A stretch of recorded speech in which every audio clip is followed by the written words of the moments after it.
Good morning. This program is 6th semester BCom and the income subject and the subject income tax to University Coimbatore University, and this is the 6th session. And the chapter we are discussing in this session is income from house property. Objectives of this session is to understand the calculation of interest on loan for construction of house or purchase of house. In the previous presentation, we have seen terms and conditions for calculation of interest on loan for construction of house or purchase of house. In this session, we are going to solve the problem on calculation of interest on loan for construction of house or purchase of house. ಅಂದರೆ previous ಸೆಷನಲ್ಲಿ ನಾವು interest on ಲೋನನ್ನು calculation ಮಾಡಲಿಕ್ಕೆ ಏನೇನು terms and ಕಂಡೀಷನ್ಸನ್ನು follow ಮಾಡಬೇಕು ಅಂತ ನೋಡಿದ್ದೀವಿ. ಈ ಸೆಷನಲ್ಲಿ ಆ್ಯಕ್ಚುಲಾಗಿ interest on loan ಕ್ಯಾಲ್ಕುಲೇಷನ್ಸನ್ನು ಮಾಡಿ ನೋಡ್ತೀವಿ. ಈಗ ಒಂದು ಸಿಂಪಲ್ ಪ್ರಾಬ್ಲಮ್ ತಗೊಂಡು ಸಾಲ್ವ್ ಮಾಡಿ ನೋಡೋಣ. ನೋಡಿ, first problem, calculation of interest on loan. Problem is like this: calculate interest on loan from the following data. Loan amount 5 lakhs, rate of interest 10% per annum. Date of borrowing of loan 1/6/2011. Date of completion of construction 1/1/2014. Loan repaid on 31/3/2019. ಇಷ್ಟು datas ಕೊಟ್ಟಿದ್ದಾನೆ. ನಮಗೆ ಇಲ್ಲಿ important ಏನಂದರೆ loan amount, rate of interest, ಆಮೇಲೆ date of borrowing of loan, date of repayment, date of completion of construction. ಇಷ್ಟು data ಇದ್ದರೆ ನಾವು interest on loan calculation ಮಾಡಬಹುದು. ನಾವು ಲುಕ್ ಎಟ್ ದ ಸೊಲ್ಯೂಷನ್.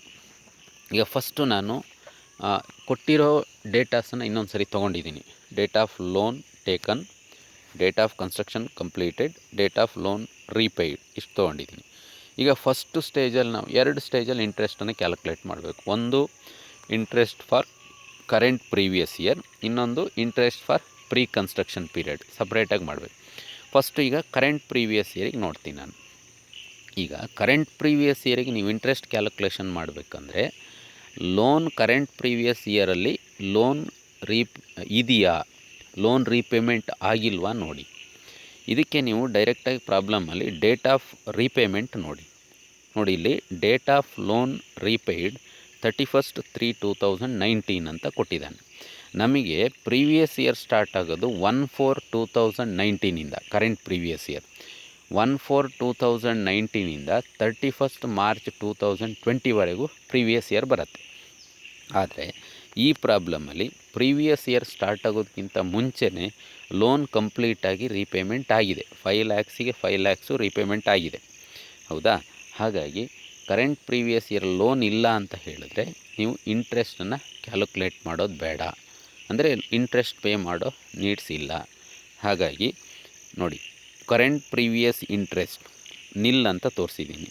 ಅಂದರೆ ಬ್ರಾಕೆಟಲ್ಲಿ ಬಿಫೋರ್ ದ, ಅಲ್ಲಿ ಕಂಪ್ಲೀಷನ್ ಅಂತ ಆಗಿದೆ, before the commencement of previous year 2019-20 loan has ರೀಪೇಯ್ಡ್ completely ಅಂತ ತೋರಿಸಿದ್ದೀನಿ. ಹಾಗಾಗಿ ಕರೆಂಟ್ ಪ್ರೀವಿಯಸ್ ಇಯರಿಗೆ ಇಂಟ್ರೆಸ್ಟು ಬರೋದಿಲ್ಲ. ಇದು ಒಂದು ಸ್ಟೇಜ್. ಸೆಕೆಂಡ್ ಸ್ಟೇಜ್, ಇದು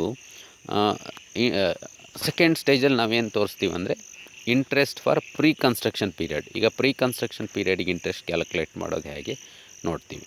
ಇಲ್ಲಿ ನಾನಲ್ಲಿ ಟರ್ಮ್ಸ್ ಆ್ಯಂಡ್ ಕಂಡೀಷನ್ಸ್ ಹೇಳಬೇಕಾದ್ರೆ ಪ್ರೀ ಕನ್ಸ್ಟ್ರಕ್ಷನ್ ಪೀರಿಯಡ್ ಎಲ್ಲಿಂದ ಸ್ಟಾರ್ಟ್ ಆಗುತ್ತೆ, ಎಲ್ಲಿಗೆ ಕ್ಲೋಸ್ ಆಗುತ್ತೆ ಅಂತ ಹೇಳಿದೆ. ನೋಡಿ, starts from date of loan taken, first ಕಾಲಮಲ್ಲಿದೆ, to 31 March before the date of construction completed or date of loan repaid, whichever is earlier.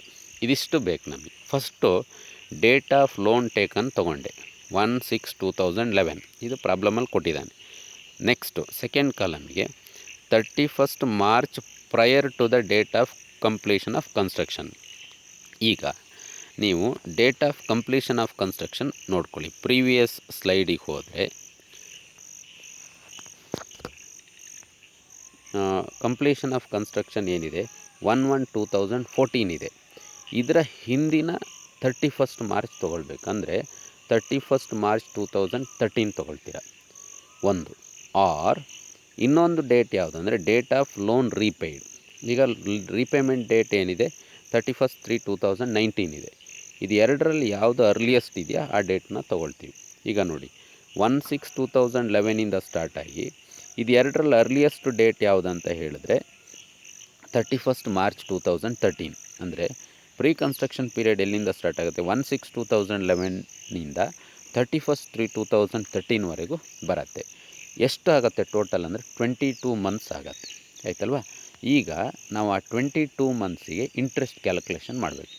Total loan ಎಷ್ಟು 5 lakhs, rate of interest ಎಷ್ಟು 10%. So 22 ಮಂತ್ಸಿಗೆ ಅಂದರೆ 22 divided by 12 ಮಾಡಿ ಎಷ್ಟು ಬರುತ್ತೆ total interest for pre construction period 91,667 ಆಯಿತು. ಪುನಃ ಇದನ್ನು 5 ಇನ್ಸ್ಟಾಲ್ಮೆಂಟಾಗಿ ಡಿವೈಡ್ ಮಾಡಬೇಕು. ಡಿವೈಡ್ ಮಾಡಿದ್ರೆ ಈಚ್ ಇನ್ಸ್ಟಾಲ್ಮೆಂಟ್ ಕ್ಯಾರೀಸ್ 18,333. ಈಗ ನಮಗೆ pre construction period interest current previous ಇಯರಿಗೆ ಬರುತ್ತಾ ನೋಡಬೇಕು. ಅಂದರೆ ಆ 5 ಇನ್ಸ್ಟಾಲ್ಮೆಂಟನ್ನು ನೀವೀಗ ಸ್ಪ್ರೆಡ್ ಮಾಡಬೇಕು, 5 ಇಯರ್ಸಿಗೆ ಅಲೋಕೇಟ್ ಮಾಡಬೇಕು. ಆ 5 ಇಯರ್ಸ್ ಎಲ್ಲಿಂದ ಸ್ಟಾರ್ಟ್ ಆಗುತ್ತೆ ಅಂದರೆ ನೋಡಿ, pre construction period of interest should be deducted from the following 5 years starting from the previous year of completion of construction. ಅಂದರೆ ಯಾವ ಇಯರ್ ಕಂಪ್ಲೀಷನ್ ಆಗುತ್ತೆ ಕನ್ಸ್ಟ್ರಕ್ಷನ್ನು 2014. ಹಾಗಾಗಿ 14-15 5 ಇಯರ್ಸ್ ಸ್ಟಾರ್ಟ್ ಆಗುತ್ತೆ. 14-15, 15-16, 16-17, 17-18 ಆ್ಯಂಡ್ 18-19 5 ಇನ್ಸ್ಟಾಲ್ಮೆಂಟಿಗೆ ಬರುತ್ತೆ. 18-19 ಅಂದರೆ ನಮಗೆ ಪ್ರೀವಿಯಸ್ ಇಯರ್ ಆಗಿರೋದಿಲ್ಲ, ಹಾಗಾಗಿ so pre construction period interest ಬರೋದಿಲ್ಲ. ಸಪೋಸ್ ಆ ಇನ್ಸ್ಟಾಲ್ಮೆಂಟ್ ಏನಾದರೂ 19-20ಗೆ ಬಂದಿದ್ದರೆ ನಾವು ಪ್ರೀ ಕನ್ಸ್ಟ್ರಕ್ಷನ್ ಪೀರಿಯಡ್ ಇಂಟ್ರೆಸ್ಟನ್ನು ತೊಗೊಳ್ತಿದ್ದು, ಲೆಸ್ ಮಾಡ್ತಿದ್ದು. ಹಾಗಾಗಿ ಇಲ್ಲಿ ನೋಡಿ, total interest payable is equal to current previous year nil, first ಸ್ಟೇಜಲ್ಲಿ ಮಾಡಿದ್ದೀವಿ, ಪ್ರೀ ಕನ್ಸ್ಟ್ರಕ್ಷನ್ ಪೀರಿಯಡು ನಿಲ್ ಆಗುತ್ತೆ, ಆಯ್ತಲ್ವಾ. So that's all about this problem. So thank you.